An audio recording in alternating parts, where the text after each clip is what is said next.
Hello friends, நம்ம இன்றைக்கி இந்த வீடியோவில் ரொம்ப அழகான தாமரைப்பூ மாலை எப்படி ரெடி பண்ணுறதுன்னு பார்க்கலாம். தாமரைப்பூ மாலை ரெடி பண்ணுறதுக்காக இந்த மாதிரி தாமரைப்பூவை ஃபஸ்ட்டு நம்ம மடிச்சிக்கணும். அது எப்படி மடிக்கிறதுன்னு பார்க்கலாம்.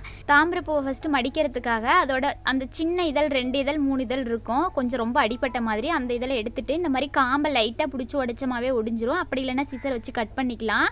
அடுத்தது தாமரைப்பூவை இந்த மாதிரி ரெட்டையாக மடிக்கிற மாதிரி பூவோட காம்பு பகுதி பக்கம் மடித்து விட்டுட்டு அதுக்கப்புறமா இந்த பக்கம் ஒரு மடி, அதே மாதிரி அதுக்கு மேலே இந்த பக்கம் ஒரு மடி மடிச்சிக்கலாம். அவ்வளோதான். இந்த மாதிரி கூர்மையாக வந்துடும். தாமரைப்பூ வந்துட்டு மடிக்கிறது நிறைய மெத்தட் இருக்குது. நான் அடுத்தடுத்த வீடியோவில் இன்னும் நிறைய வீடியோஸில் டிஃப்ரெண்ட்டாக மடித்து காமிக்கிறேன். நம்ம இன்றைக்கி வந்துட்டு இந்த மாதிரி மடித்து தாமரைப்பூ மாலை ரெடி பண்ணலாம். கீழ்ப்பக்கமாக தாமரைப்பூவோட காம்பு சைடு ஒரு மடி மடிச்சுட்டு தாமரைப்பூவை ரெட்டையாக மடிச்சுட்டு அதுக்கப்புறமா இந்த பக்கம் ஒரு மடி, இந்த பக்கம் ஒரு மடி மடிச்சிக்கலாம். நான் ஃபுல்லாக மடித்து காட்டுறேன் இந்த தாமரைப்பூ முழுசாக. நீங்கள் வந்துட்டு எப்படி மடிக்கிறேன்னு சொல்லி கவனமாக பாருங்கள். தாமரைப்பூ மடிச்சுட்டு நம்ம அது லைட்டாக விரிய ஆரம்பிக்கும். ஓரமாக இருக்கிறதெல்லாம் சப்போர்ட் இல்லாததுனால நம்ம கையை வச்சு அப்படி நல்லா இறுக்கமாக குவியல் மாதிரி சப்போர்ட்டாக பிடிச்சிக்கிட்டோமா நம்ம ஃபுல்லாக ரெடி பண்ணி முடித்த வாட்டி அது விரியாது. நம்ம எப்படி மடித்தோமோ அதே மாதிரி நின்றுக்கும். இந்த மாதிரி ஈஸியாக மடிச்சிக்கலாம் பாருங்கள். இந்த மாதிரி உள்பக்கமாக ஒரு மடி மடிச்சுட்டு லெஃப்ட் சைடு ஒரு டைமும் ரைட் சைடு ஒரு டைமும் மடிச்சிக்கலாம். மடிக்கும்போது ஒன்று மேலே ஒன்று வர மாதிரி மடித்து எடுத்துக்கணும். அப்போ தான் பார்க்குறதுக்கு ரொம்ப அழகாக கூர்மையாக இருக்கும்.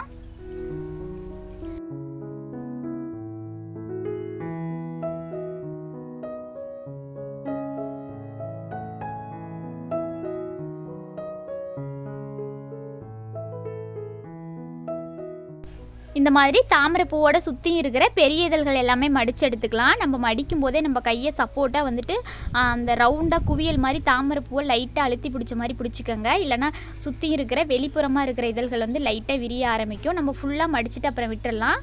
ஃபுல்லாக மடித்தாச்சு பாருங்கள். இந்த நடுவில் இருக்கிற சின்ன சின்ன இதழ்கள்லாம் மடிக்க தேவையில்ல. ரவுண்டாக அந்த பெரிய இதழ்களை மட்டும் இந்த மாதிரி மடித்து எடுத்துக்கோங்க. அடுத்தது நான் சென்டராக வைக்கிறதுக்காக கோழிக்கொண்ட பூ தேவைப்படுது. கோழிக்கொண்ட பூ கிடைச்சா கோழிக்கொண்ட பூ எடுத்துக்கோங்க. அப்படி இல்லைனா நம்ம வந்து குட்டி ரோஸ் இருக்குது இல்லைங்களா, அந்த மாலையில் வச்சு கட்டுற ரோஸ், அந்த மாதிரி ரோஸ் கூட எடுத்துக்கலாம். கோழிக்கொண்ட பூ வந்துட்டு இந்த காம்பு நல்லா பெருசு பெருசாக இருக்கிறதுனால நம்மளுக்கு தேவையான நீளத்துக்கு இந்த மாதிரி கட் பண்ணி எடுத்துக்கலாம். அடுத்தது கொஞ்சம் கிறிஸ்மஸ் இலை எடுத்துக்கலாம். கிறிஸ்மஸ் இலையவே வந்துட்டு ஒரு 4 இலை 5 இலை சேர்த்தா அப்படி தட்டையாக இருக்குது இல்லைங்களா, வீட்டுக்கு முன்னாடி அழகுக்காக வச்சுருப்போம் இல்லைங்களா, அந்த இலை தான். இந்த மாதிரி ஒரு 4 இலை 5 இலை சேர்த்து ஒரு நல்லா ஒரு பூ கட்டுற மாதிரி, பூ கட்ட தெரிஞ்சவங்க வந்து இந்த மாதிரி கீழ்ப்பக்கமாக வச்சு ஒரு சுற்றி நல்லா 2-3 நாட்டு இறுக்கமாக போட்டுட்டு நூலை கட் பண்ணிவிட்டு அதுக்கப்புறமா அதோட காம்பு பகுதி குச்சி குச்சாக இருக்குது இல்லைங்களா, அதையும் கட் பண்ணிடலாம். இந்த மாதிரி கட் பண்ணிக்கலாம். பூ கட்ட தெரியாதவங்க வந்துட்டு நான் இப்போ கட்டி காமிக்கிறேன் பாருங்கள். சாதாரணமாக அதே மாதிரி 4 இலை 3 இலை 4 இலை சேர்த்தா அப்படி வச்சுட்டு வைக்கும்போது உருண்டையாக வைக்க வேண்டாம். இலையை நல்லா பட்டையாக இருக்கிற மாதிரியே வச்சுக்காங்க. வச்சுட்டு இந்த மாதிரி முடி போட்டுக்கலாம். சாதாரணமாகவே முடி போட்டுக்கலாம். இது வந்துட்டு பூக்கட்டை தெரிஞ்சவங்க மட்டும் இல்லை, பூக்கட்டை தெரியாதவங்க கூட இந்த மாலை ரொம்ப ஈஸியாக ரெடி பண்ணலாம். அதே மாதிரி நூலை கட் பண்ணிவிட்டு காம்பு பகுதி கொஞ்சம் மொத்தமாக இருக்கிறதுனால காம்பு பகுதியும் சேர்த்து கட் பண்ணிடலாம். இந்த மாதிரி நம்மளுக்கு தேவையான அளவு சின்ன சின்னதாக ரெடி பண்ணி வச்சுக்கலாம். அடுத்தது நம்ம வீட்டில் இருக்கிற நார்மல் சைஸ் ஊசி எடுத்துக்கலாம். ரிப்பன் பாருங்கள், இது வந்துட்டு 1/2 இன்ச்சு ரிப்பனு. எல்லா ஃபேன்சி ஸ்டோர்லேயுமே ஈஸியாக கிடைக்குது. இந்த ரிப்பனை வந்துட்டு இந்த மாதிரி சின்னதாக மடிச்சுட்டு இந்த மாதிரி ஊசியில் கோர்த்து எடுத்துக்கலாம். பாருங்கள், ஈஸியாக உள்ளே வந்து ரிப்பன் வலுவலுப்பாக இருக்கிறதுனால ஈஸியாக ஊசியோட ஹோல்ஸில் ஈஸியாக நுழைஞ்சிக்குது. அடுத்தது எவ்வளோ நீளம் மாலை தேவையோ அவ்வளோ நீளம் வந்துட்டு ரிப்பனை விட்டுட்டு கட் பண்ணிடலாம். அதோட கடைசி பக்கம் ஒரு முடி சும்மா சாதாரணமாக போட்டுக்கலாம். கடைசியாக அந்த முடியை அவுத்துற போகிறோம், அதனால் சாதாரணமாக ஒரு முடி போட்டுக்கிட்டோமா போதும். போட்டுட்டு அடுத்து நம்ம கிறிஸ்மஸ் இலை கொத்து கொத்தாக ரெடி பண்ணி வச்சுருந்தோம் இல்லைங்களா, அதை வந்துட்டு அந்த நூலோட பக்கத்தில் கிராஸாக ஒரு சைடு நூல் வர மாதிரி இன்னொரு சைடு நூல் வராத மாதிரி நல்லா கிராஸாக கோர்த்துக்கோங்க. அப்போ தான் இலை வந்துட்டு மாலையிலேருந்து உருவிட்டு வராது. இந்த மாதிரி ரவுண்டாக எல்லா பக்கமும் ஒரு லேயர் ரவுண்டாக கோர்த்துட்டு அடுத்து கோழிக்கொண்டை ஒரு லேயர் கோர்த்துக்கலாம். கோழிக்கொண்டை வந்துட்டு கிறிஸ்மஸ் இலையை விட இன்னும் கொஞ்சம் மொத்தமான லேயராக கோர்த்துக்கலாம். இந்த மாதிரி கோழிக்கொண்டைக்கு பதிலாக ரோஸ் கூட நம்ம கோர்த்து ரெடி பண்ணிக்கலாம். ஒரு சுற்று ரவுண்டுக்கு ரோஸ் வச்சுட்டு அதுக்கப்புறம் கூட மறுபடியும் இந்த மாதிரி கிறிஸ்மஸ் இலையை மறுபடியும் கோர்த்துக்கலாம். கிறிஸ்மஸ் இலை பாருங்கள், ஒரு சுற்றுக்கு ரவுண்டாக மட்டும்தான் வைக்கிறேன், ரொம்ப மொத்தமாக வைக்கல. ஒவ்வொரு கொத்தாக எடுத்து ரவுண்டாக இந்த மாதிரி வச்சுக்கலாம். இந்த மாதிரி ரவுண்டாக கோர்த்துக்கலாம். இந்த மாதிரி கோர்த்துட்டு நூலில் தள்ளி விட்டுக்கலாம். இப்போ பாருங்கள், கோழிக்கொண்டையை விட இந்த இலை வந்து கொஞ்சம் நீளமாக இருக்கிறதுனால இந்த மாதிரி சுற்றியும் ரவுண்டாக கட் பண்ணிக்கலாம். கோழிக்கொண்டையை விட கொஞ்சம் இலை வந்துட்டு வெளியில் நீட்டிகிட்டு இருக்கிற மாதிரியே விட்டு கட் பண்ணுங்கள். அப்போ தான் பார்க்குறதுக்கு ரொம்ப அழகாக இருக்கும். இந்த இலைக்கு பதிலாக நம்ம துளசி, மறிக்கொழுந்து, வேப்ப இலை இந்த மாதிரி கூட நம்ம கோர்த்துக்கலாம் சாமிக்கு போடுறதுனால. இந்த மாதிரி கோர்த்துட்டு அடுத்து நம்ம தாமரை பாருங்கள், இந்த மாதிரி ஒன்று ஒன்றா எடுத்து அதோட காம்பு பக்கமாக ஊசி கோர்த்து எடுத்துக்கலாம். சென்டராக ஊசி கோர்த்து எடுத்துக்கலாம். இந்த மாதிரி ஒவ்வொரு பூவாக கோர்த்து நூலில் தள்ளி விடுங்க. தள்ளி விடும்போது பாருங்கள் தாமரையோட காம்பு பகுதி வந்துட்டு அடுத்த தாமரையோட வெடித்த பகுதியில் இப்போ உட்காந்துட்டு இருக்குது. அந்த மாதிரி நல்லா மோதிட்டு இருக்கிற மாதிரி கோர்த்துக்கங்க. அடுத்து நம்ம ஃபஸ்ட்டு ரெடி பண்ணோம் இல்லைங்களா, கிறிஸ்மஸ் இலையை ஒரு லேயர் கோர்த்துட்டு கோழிக்கொண்டை வந்துட்டு ஒரு லேயரை விட கொஞ்சம் மொத்தமான லேயராக கோர்த்துட்டு அடுத்து கிறிஸ்மஸ் இலை கோர்த்துக்கலாம். அந்த மாதிரி ஃபஸ்ட்டு நம்ம எப்படி செட்டு ரெடி பண்ணமோ அதே மாதிரி இந்த இடத்துலையும் நம்ம கோர்த்து எடுத்துக்கலாம்.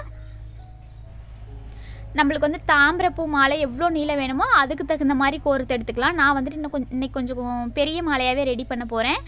ஒரு சைடு ஒவ்வொரு பக்கமும் 9 தாமரைப்பூ வர மாதிரி, குஞ்சம் பகுதியில் 2 தாமரைப்பூ வர மாதிரி நான் வந்துட்டு 20 தாமரைப்பூ சேர்த்தாப்படி ஒரு மாலை ரெடி பண்ண போகிறேன். இந்த மாதிரி நம்ம கோழிக்கொண்டை கிறிஸ்மஸ் இலையை வச்சுட்டு அடுத்து 3 தாமரைப்பூ கோர்த்துக்கலாம். இந்த மாதிரி மும்மூணாக தான் கோர்க்க போகிறேன். இந்த மாதிரி கோர்த்துக்கலாம். ரிப்பனில் கோர்க்கும்போது ரிப்பன் வந்துட்டு பட்டையாக இருக்கிறதுனால வந்துட்டு கோர்க்க முடியாதோன்னு நினச்சிக்காதீங்க. ரிப்பன் வந்துட்டு நம்ம கோர்க்க அது வந்து சுருண்டுக்கும். நல்லா ஈஸியாகவே கோர்த்துக்கலாம். மற்ற மாலைகளை விட தாமரைப்பூ மாலை வந்துட்டு நல்லா வெயிட்டாக இருக்கும். அதனால தான் வந்துட்டு இந்த மாதிரி மொத்தமான நூல் ரிப்பனு, அடுத்தது ஃபேன்சி ஸ்டோர்லேயே இன்னும் மாலை கோர்க்கறதுக்கு திக்கான நூல்லாம் இருக்குது. இந்த டைம் விட்டுருங்க. அடுத்த டைம் வந்துட்டு மாலை ரெடி பண்ணும்போது நான் வந்துட்டு ஃபேன்சி ஸ்டோரில் இன்னும் இதை விட திக்கான நூல் ஏதாவது இருக்குதான்னு கேட்டு வாங்கிட்டு வந்து நான் வீடியோலேயே காமிக்கிறேன். இந்த மாதிரி ஃபுல்லாக கோர்த்து முடிச்சுட்டு ஓரமாக இருக்கிற அந்த கிறிஸ்மஸ் இலையை வந்துட்டு கோழிக்கொண்டையோட அளவுக்கு நம்ம கட் பண்ணிக்கலாம். முன்னாடி ரிப்பன் விட்டு கட் பண்ணுங்கள். அப்போ தான் மாலை வந்துட்டு நம்ம முடி போடும்போது கரெக்டாக இருக்கும். இந்த மாதிரி ஒரு செட்டு ரெடி பண்ணியாச்சு. இதே மாதிரி இன்னொரு செட்டு நான் ரெடி பண்ணி வச்சுருக்கிறேன் மாலையோட 2 பக்கமும். அடுத்தது நம்ம குஞ்சம் ரெடி பண்ணிக்கலாம். குஞ்சம் ரெடி பண்ணுறதுக்காக அதே ஊசியில் கொஞ்சம் நீளத்துக்கு ரிப்பன் கோர்த்துக்கோங்க. வந்து குஞ்சம் வந்துட்டு நம்ம சின்ன சைஸாக தான் வைக்க போகிறோம். அதனால் கொஞ்சம் நீளத்துக்கு ரிப்பன் கட் பண்ணிவிட்டு இந்த மாதிரி ரிப்பனோட கடைசி பக்கம் நல்லா இறுக்கமாக 2 முடி போட்டுக்கோங்க. நல்லா குண்டாக இருக்கிற மாதிரியும் இறுக்கமாக இருக்கிற மாதிரி 2 முடி போட்டுட்டு கோழிக்கொண்டையை வந்துட்டு நம்ம முன்ன கோர்த்ததை விட சின்னதாக கோர்க்க போகிறோம். அது வந்துட்டு குஞ்சம் சைடு கடைசி பக்கத்தில் இந்த மாதிரி சின்னதாக இருக்கும்போது பார்க்குறதுக்கு ரொம்ப அழகாக இருக்கும். கோர்த்துட்டு எக்ஸ்ட்ரா இருக்கிற காம்பை வந்துட்டு இந்த மாதிரி கட் பண்ணிடுங்க. இந்த மாதிரி கோர்த்துட்டு அடுத்து தாமரைப்பூ கோர்த்துக்கலாம். தாமரைப்பூ வந்துட்டு இந்த மாதிரி சென்டராக வர மாதிரி கோர்த்துக்கங்க. அடுத்தது நம்ம மாலையில் ரெடி பண்ணணும் இல்லைங்களா, கிறிஸ்மஸ் இலை கோழிக்கொண்டை அடுத்து கிறிஸ்மஸ் இலை, அந்த மெத்தட் வந்துட்டு இந்த இடத்துலையும் நம்ம கோர்த்துக்கலாம். கிறிஸ்மஸ் இலை வந்துட்டு ரொம்ப அதிகமாக இருக்கிற மாதிரி வேண்டாம். ஒரு லேயர் மட்டும் கம்மியாக இருக்கிற மாதிரி இருந்தால் போதும். கோழிக்கொண்டை வந்துட்டு கொஞ்சம் நல்லா மொத்தமான லேயராக கொஞ்சம் குண்டான லேயராகவே கோர்த்துக்கங்க. அது மேலேயும் கொஞ்சம் ஒரு லேயர் கிறிஸ்மஸ் இலை வச்சிடலாம்.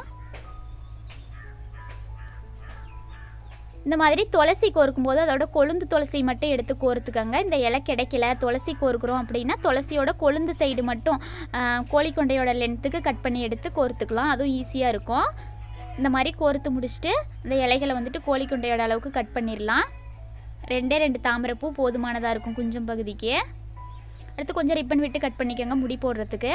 அடுத்தது நம்ம 2 சைடு மாலை ரெடி பண்ணி வச்சோம் இல்லைங்களா, அதை வந்து இந்த பொசிஷனில் வச்சுக்கிட்டு நம்ம வந்துட்டு நல்லா இறுக்கமாக முடி போட்டுக்கோங்க. எவ்வளோ இறுக்கமாக முடி போட முடியுமோ அவ்வளோ இறுக்கமாக முடி போட்டுட்டு மிச்சம் இருக்கிற ரிப்பனை கட் பண்ணிடலாம். அடுத்து நம்ம வந்துட்டு இந்த மாதிரி குஞ்சம் ரெடி பண்ணி வச்சோம் இல்லைங்களா, அதையும் இந்த மாதிரி சென்டராக வச்சு நல்லா இறுக்கமாக முடி போட்டுக்கலாம். இப்போ நம்ம முடி போடுற ரிப்பன் வந்துட்டு நான் தாமரைப்பூ மாலையோட அந்த உள்ளே இருக்கிற ரிப்பனை போய் மோதுற அளவுக்கு இறுக்கமாக முடி போட்டுக்கோங்க. அப்போ தான் நல்லா ஒன்றோட ஒன்று ஒட்டிக்கிட்டு பார்க்குறதுக்கு ரொம்ப அழகாக நெருக்கமாக இருக்கும். மாலை ரெடி ஆகிடுச்சு பாருங்கள். ரிப்பனுங்கிறதுனால வந்துட்டு நம்ம கழுத்து பகுதியில் வேறு எதுவும் ரெடி பண்ண வேண்டாம். இந்த மாதிரி ரெட்டையாக இருக்கும் ரிப்பனு. அதை வந்துட்டு இந்த மாதிரி முடி போட்டுக்கிட்டமாவே போதுமானதாக இருக்கும். அவ்வளோதான். ரொம்ப அழகான தாமரைப்பூ மாலை ரெடி ஆகிடுச்சு. ரொம்ப ஈஸியாக கோர்த்து முடிச்சாச்சு. நம்ம இந்த மாலையில் வந்துட்டு நம்ம கட்ட வேண்டியதே எந்த இடத்துலையும் இல்லை. அதனால் ரொம்ப ஈஸியாக பூக்கட்ட தெரியாதவங்க கூட ரெடி பண்ணலாம்.